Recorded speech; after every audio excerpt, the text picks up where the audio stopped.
Birinci sinifdə oxuyanda demişdim ki, həkim olacağam. Ondan sonra məndəki o əzmi gördü. O da dəstəklədi məni.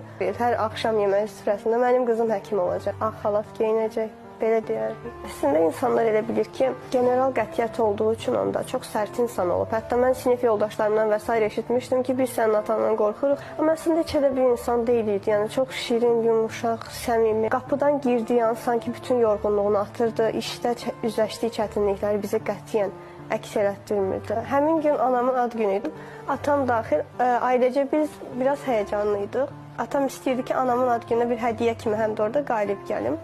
Atamı ora gətirmək mənim üçün əslində möcüzəyə bərabər bir şey idi. Çünki hərbiçidir və s. Necə razılaşıb gəlmişdisə mən çox sevinmişdim. Onu orada görmək çox böyük bir şey idi mənim üçün. Mimikaları falan çox maraqlıydı. Çevrilib bir neçə dəfə auditoriyaya baxmışdım. Atam da oradadır. Yəni bilirsiniz, insanın atası.